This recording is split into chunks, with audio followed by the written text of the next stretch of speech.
Sherwood, please welcome Dakota Fanning.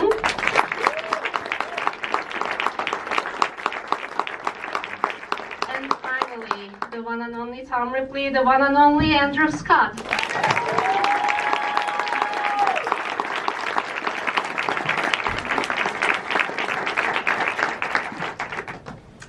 Hello everyone, thank you so much for being here.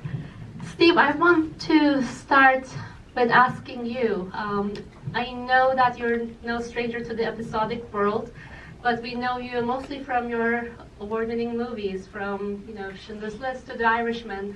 What was it about Patricia Highsmith's Ripley novels that first of all spoke to you, and what about it said that you actually need to tell the story in an episodic form? Yeah, I mean, it was a good opportunity for me to do this because I had read I'd read this particular book, The Talented Mr. Ripley, I think back in the 80s, and loved it. So when I was offered the opportunity to do it as an 8-hour format, I just felt that I could at least try and hopefully capture the feeling that I had when I read it. I mean, you don't read a novel in 2 hours. It takes 8 hours, 10 hours, 12 hours, and I felt that the pace and the beauty of the storytelling in that book, I would try to, recreate in this form.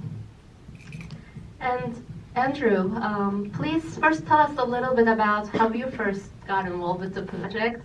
And maybe the more important part of this question is your process into tapping into the dichotomies of Tom Ripley. He's both dangerous, likable, but also obviously, enigmatic. There are so many layers in there, and we both want to kind of have him get away with it, but also not get away with it. It's a very, very tricky line to walk. So tell us about first how you got involved and how you approached tapping into the headspace of this character. Well, I was very lucky because Steve provided me with the full eight hours of television, which is a very unusual thing for an actor to get. So you had a real strong sense, not only of what Steve wanted to do, but of how he distilled and represented the mind of Patricia Highsmith. And I think both of their achievements, both Patricia Highsmith's and Steve's, is that you root for somebody that you don't necessarily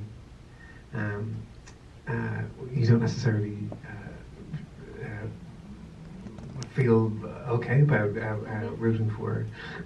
So I don't know, there's something that, with these great literary characters, I think the thing that you have to sort of fend off is the famousness of the characters and the presumptions and words like psychopath and sociopath and all those kind of things. I just think you just have to look at the person, and everybody else can diagnose them. But I think we were very keen not to diagnose him too much. It's a really fascinating literary character, and I think nearly the questions we have about him are much more interesting than the answers. So even talking about him is quite difficult because I feel like he's got secrets and we have to protect his secrets.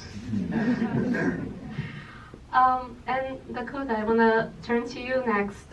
First, tell us a little bit about your initial involvement, and also Marge is one of the first people in the series, and you will see in the rest as well, that is suspicious of these secrets that we just talked about. Why do you think that is, and how did you tap into that?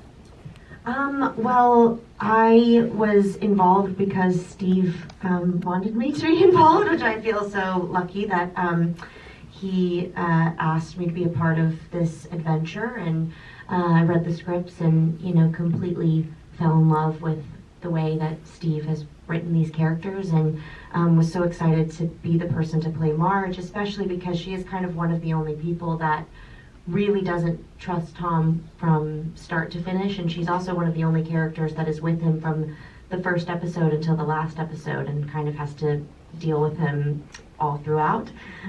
So we really, the characters get to go on this journey together, and you get to kind of the series is a lot from Tom's perspective, and the scripts are kind of written from Tom's perspective, and so I had to kind of create Marge's reality and Marge's narrative, and that was the great challenge of it, but also kind of the exciting part of it, because we're seeing these characters through Tom's eyes, but that's not necessarily true, or we don't know, you know. So I had to kind of develop Marge's own truth, which was really fun. And then I got to have, you know, those scenes with Andrew where, you know, we're saying pleasantries to each other, but what's underneath is, you know, not pleasant. So I mean, it's a great cat and mouse game Yes. almost between the two of you till the Yeah. end. You know, I was lucky enough to see the whole series. Don't worry, I'm not going to spoil it.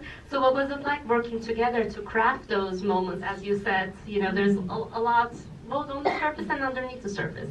Totally. Yeah. It was fun. We had so much fun. You know, we were talking an awful lot about how similar these characters actually are, and you know, they do spend an awful lot of time with each other, and I think, you know, sometimes you dislike in others what you see in yourself, I think, I don't know, I have a sense that they might have a fondness for each other, don't we? A very weird fondness, yeah, you know. And Tom kind of gives Marge a little bit of a compliment, and she sort of bends to him a little bit. Like, you know, they sort of kind of play off of each other a little bit as the series continues, and so it was fun to figure that out and sometimes try different things and see how that changed everything. And it's wonderful because we get to spend the relationship between Tom and Marge is really explored in this, and that's the wonderful thing about having this amount of time to spend with these characters. Their relationship is really unusual. It's not like any other kind of relationship that I've seen on television before. So it was very enjoyable. And Johnny, I would love to bring you in next. You know, first the same question. Please tell us about your first involvement. You know, what compelled you to play Dickie, but also maybe more importantly, Dickie in my mind is this, you know, big spoiled brat, but you play him differently in a good way. You brought a lot of truth and vulnerability to this character. It seemed like very much a conscious choice by you. So please tell us about how you tapped into his world. Yeah, well, it was nice to make positive decisions for their own sake rather than as a reaction to another interpretation of the book. And I mean, firstly, so I auditioned for this. I sent tapes to Steve in like pre-pandemic, I think. I was in my kitchen. I really hate doing audition tapes. So I can never bring myself to ask anyone else to read with me because I'm too ashamed. But I found a straw sun hat, and I sat on my kitchen table and I left a gap where the other character would speak, and then I recorded it on my computer myself. So I'm just talking to myself. And then I got to meet Steve in LA, and that was where it got really exciting, I think, because he said, you know, go back to the novel, and I was reading the novel by that point, but he was very firm on what he just said, which is just using the opportunity through a long TV format to distill the atmosphere of the novel, which you can't do in a 2-hour movie. You have to conflate characters and create characters to kind of tell certain aspects to move the story forward faster. So the opportunity to not do that and to just live at the slow burn of these people and what they want and what they need. And Dickie, Steve always said Dickie's a nice guy, and I love that because, you know, he's a little bit lost and he's running away from his parents, but he's a victim to circumstance, and he has a soulful, sweet connection with Tom. And we leaned into that. It was really nice just to you know, the moments where somebody's overstepped the mark or the friendship's gonna be, you know, we can all relate to that. And so just to play the very real iterations of that. When somebody's behaved a bit strange, worn your clothes.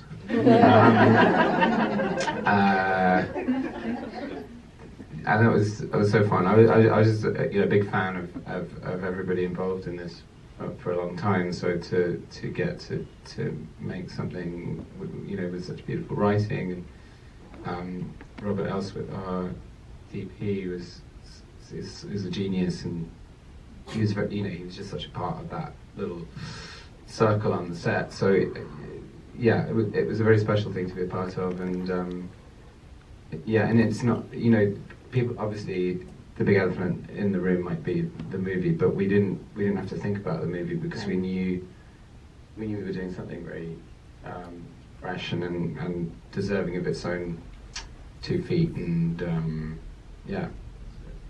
And maybe a tricky question, but I was thinking, and this part is not a spoiler because you have seen episode 3. Your character dies, but yeah, like, you should ask him.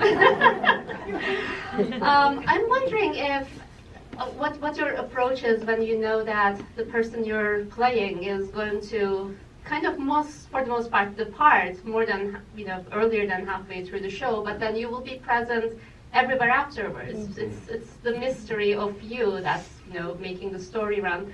So does that change your approach, creating a memorable character that's going to last for 8 hours, even though when you're not going to be on the screen? Well, before, what was really funny was like before I think we came out. We were all in Italy together. Andrew was there for a very long time, and they're doing prep. And we were all there for some rehearsals and stuff, and then I went back to England, and then Andrew was like beginning to film stuff from like much later in the series when I would be dead. And I get these voice notes from him saying, could you just say this line? And I had this sense of, and in the book, Dickie dies proportionately early to the show, but he is present because Tom is kind of doing what he does with my memory of he's becoming What do you me. mean by that, John? What are you doing with me? And the first thing we actually filmed for about a week was the murder scene, and we had to get that done because they needed to know what they actually needed to film at sea much later on. But we were in a swimming pool with a green screen. So what was strange is like I really knew I was going to die because we'd done it, and so that actually for me gave a kind of a beautiful, like a exquisite sort of inevitability to the aspect of my death for the duration of the main part of my journey through the story. So and because the story is from Tom's gaze, that strong sense of, it's almost a sort of sacrificial sort of thing. It's this totemic like moment in the story. It's the big like thing that everything spirals from. So that made me very, it was cool to kind of have an awareness of that actually. Wonderful, thank you. And Elliot, I have the same observation about your character, Freddy Miles, which is very, very different from the Freddy Miles that people might know from the book or the previous iterations. There is something very enigmatic about the way you play him and something very sophisticated. So please tell us about your involvement with the project and how you chose to play Freddy in that manner. Thank you. Well, I got the audition, which I couldn't believe, and I thought, well, I'm never going to get this, so I'm gonna do the audition how I want to do it. And from what I read in the script, I could hear something similar to my voice, and I sort of snowballed on that, and then decided to kind of make him this arrogant, posh wanker,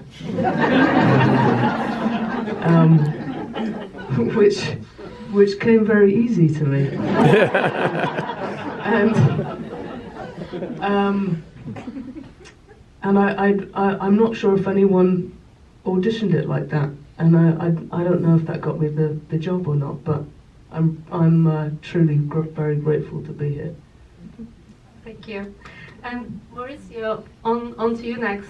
I know that you've only seen the first 3 episodes, but I know your partner, you're playing Inspector Ravini. What can you tell us as the audience about how you approach your character and what we should be excited about in the upcoming episodes?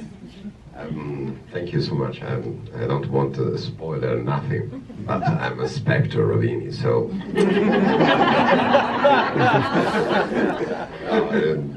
for me it's a gift from Steve because it's a classic character from early 50. But when I read it for the first time, the casting role, I give my interpretation. The casting say, no, you are so far about the character. Why? No, because Steve would want another Spectre, more funny, but funny. No, I read it totally in another character. Okay, after 3 months, Steve chose me, Elliot.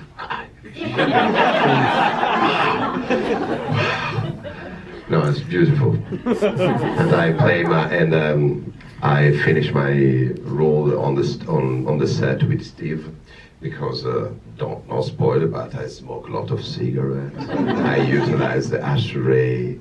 I use the seat so comfortable in front of the genius about Andrew, and the lines of my character is so beautiful. Thank you.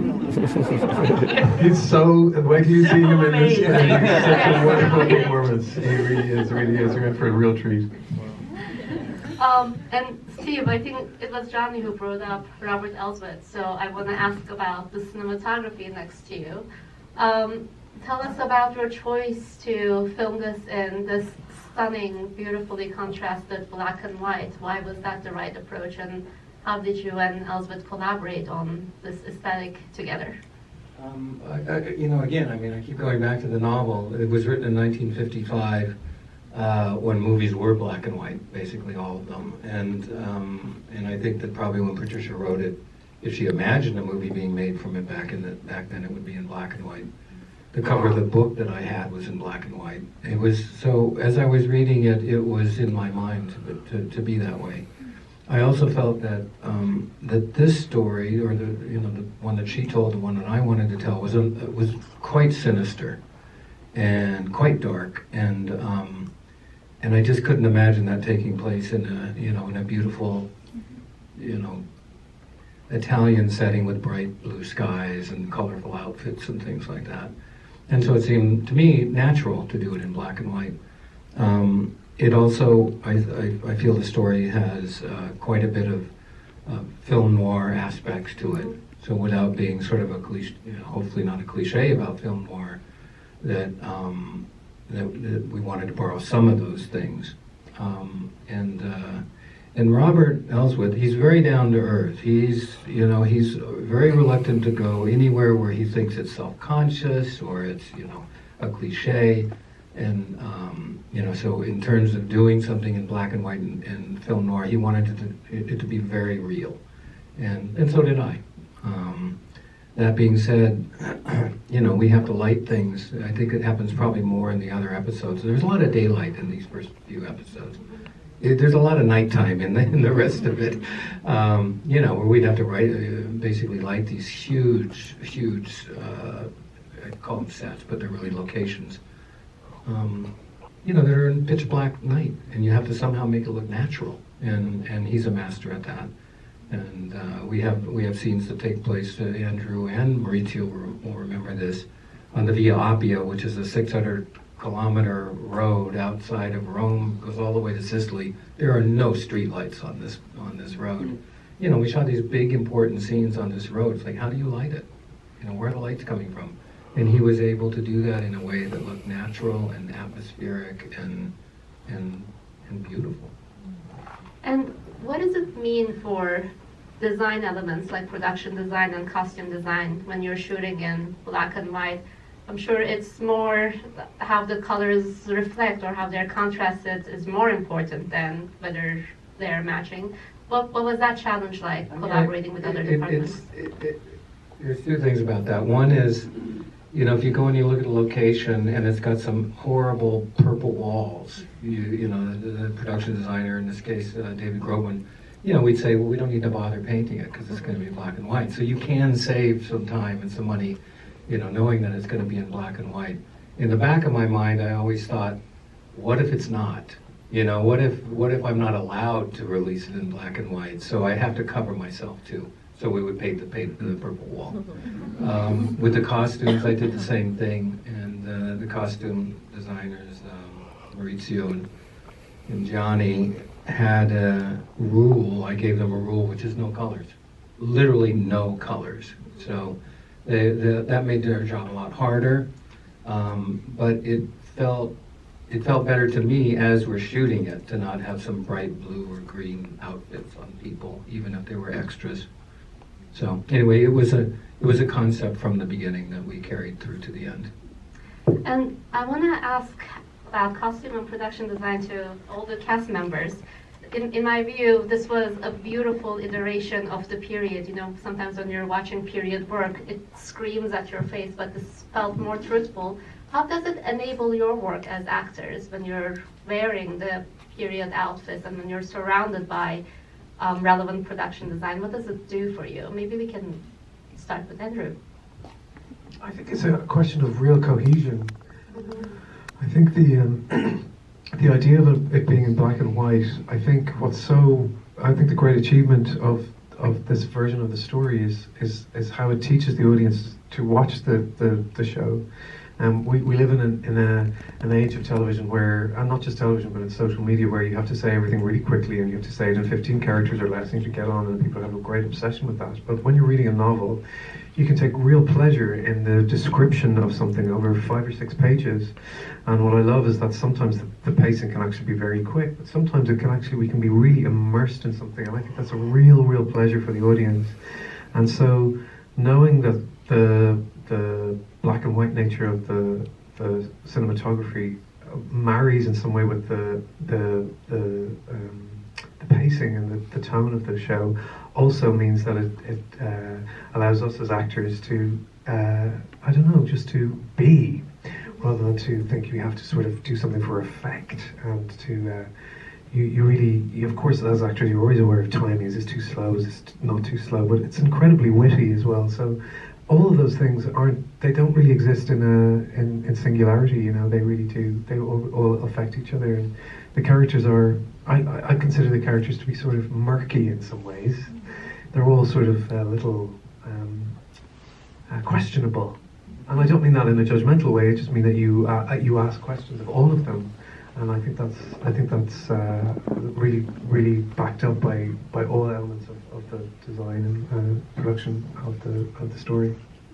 And I'm wondering if you want to add anything. What does being in period costuming do for your performance? Yeah, well, this was, I think everything that you see on the screen, from what we're wearing to every object that you see, has been put there for a reason. You know, there is thought behind it, and I think that's, because of Steve, and that's how Steve works and really wants you to be able to freeze any of the frames and to kind of set this sort of tableau. And so it was very helpful as an actor on the day, but even kind of more so, I think it's a lot more common when you're working on a film or on TV, and people say, oh, we'll fix it in post, oh, that doesn't matter, oh, we won't see that, or whatever. And that wasn't really said on this project. It was everything was important. Every scene was important. Every line was important. Every character was important, no matter how big or small. Every piece of set design was important. Every costume, and on and on and on. And that was really kind of inspirational to be a part of, and to kind of, as a reminder, I think to us all, but to me, that is true. Every little detail is important, and I think because of everyone's devotion to the details, I think it's why it looks so spectacular and natural and stylized at the same time somehow. And I think also Steve also paid attention to the very small details of all of our performances, which as an actor I felt very seen by him, that the little things that I was doing were being noticed and were going to be kept safe by him. So I think, it was all in those little details. all those meticulous details Very that meticulous you details. talk about are in every single shot of every single episode that I've seen. You're really going to be in for a treat. And I think we only have 5 minutes, so I want to change gears a little bit because I really want to talk about the boat scene in episode 3 that looked so phenomenally precise and difficult to pull off, and also physically really demanding from both Johnny and Andrew. So maybe we can start with Steve and talk about that sequence. That's just spectacular. I mean, there are a couple of sequences like this in the show. There's a second one actually involving Elliot. You can probably imagine. But it was really important to me. I had written down on a Post-it when I first started writing it, it's easy to kill somebody, but it's really hard to get rid of the body. And I thought, wouldn't it be interesting, I hoped it would be interesting, if we could see just how hard it is and to show it basically in real time. And what seems like such a simple little thing, which is take this body and throw it overboard, becomes like this Herculean struggle for Andrew. And Johnny, you too. I mean, even being in the book that long. But I have to say that Andrew, I mean, he was incredible in this sequence. We had to do it over and over again. He had to keep everything in mind. He had to it was physically demanding because he was doing it. There's you know, you just saw it. So there's a little part of the scene where he's trying to climb into the boat after he's fallen out. That's Andrew really trying to climb into the boat. I still have the bruises. Yeah, it went on for probably about 10 minutes. And I thought, you know, you really can tell. I mean, you really can tell when an actor is doing the real thing. Anyway, I just felt that it was something I hadn't seen before. It becomes kind of a pure filmmaking, you know, sort of idea to try to capture that. And so it was a challenge that I wanted to try. And Andrew, thank you for putting up with me on that. Thank you for making me an action hero, Steve. I never thought it would happen, and it probably won't happen again. Well, how did you and Johnny pull it off together? Because it really does look It was very really physically difficult. demanding. It was tremendously difficult. But you know, there's what I think is so pleasurable for the audience is that you are there, and I think it's really wonderful for an audience to see a character think, and I think it's really wonderful to see an intelligent character think, and to see mistakes and to see what if that happens. And we were really fascinated by that at all times about what was there, and we really cared. We talked about all those things in great detail, I don't know. It was a Herculean task. It really was. But I think the work that Steve and the editors have done in pulling all that together is truly extraordinary. I mean, just to add to that, I mean, I've heard you say before, and we said it to each other a lot before we started, this character isn't a psychopath. Right. No. He's not a professional killer. He's not good at it. No. I mean, and it was important that we see that he never thinks ahead. So everything he's figuring out, we want to see him figure it out. And so, you know, we would talk about this, how you have to stop and you think about what the next thing is to do. Yeah. Because that's what the audience is doing. You know? Yes, They're not exactly. professional killers either. Exactly. He's not bloodthirsty. And I think it's a real thing when you have a famous literary character. People use these words, and actually he's not a natural born killer. In fact, blood kind of repulses him. And so to see mistakes it's exciting, isn't it? And Johnny, do you have anything to add to the scene? Well, Because you were very silent on the day.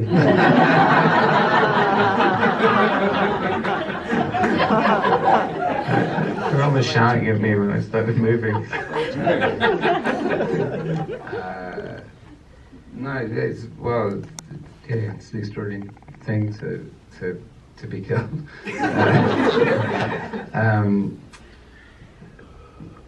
No, it was. I mean, I love the technical aspects of filmmaking, and I've never been part of a sequence that's been more technical, and also it was like one of the first and the last things that we did, because we had the stuff in the tank, and then they knew what they needed to get out in the ocean, so we were in a real. I was thinking about later on there's sequences where it's kind of Tom's imagination of me at the bottom of the ocean in future episodes, and when we were in Atrani, they had me like chains tied up on my feet, and then these divers were like pulling me back down to the bottom of the actual ocean, and they had underwater cameras, and I was floating around, and that's sort of Tom's dreaming, and he's imagining what state I'm in at this point. And then at a certain point, somebody came to me, they're like, I think we can do it with AI, and I went, thank fuck. I would come up for air, and they go, and pull, I'd be, I go down, and I was on a pulley system. And then last year when the SAG strikes happened, and one of the points was because they didn't want AI to take over. I was the only one going, no, AI is a good thing. Sometimes. I'm getting the signal to wrap, but I want to do like one last kind of speed dating round, starting from Maurizio. In addition to being in some of the most gorgeous places on earth, obviously, filming this, what was your favorite thing about making Ripley? Maybe a quick sentence. We could just start with you and come all the way to Andrew. What was your most favorite experience or memory or thing about having done this show? 6 words. Well, for the first time, I met the apartment in the Cinecittà. When I go inside, oh my God, this is it's incredible. It's incredible work for all the crew. Yes. Because we are shooting in maybe in 5 studios, stage 5, a Fellini studio. It's so huge, and the apartment like an arca, wood arca in the center, with the light. Oh my God, it's really incredible. Yeah. Incredible. Finally filming a film. And Elliot. I don't think I can sum it up into one thing. Every day I was never bored. I was so mind blown to be there. I got to live in Rome. I got to eat pasta 3 times a day.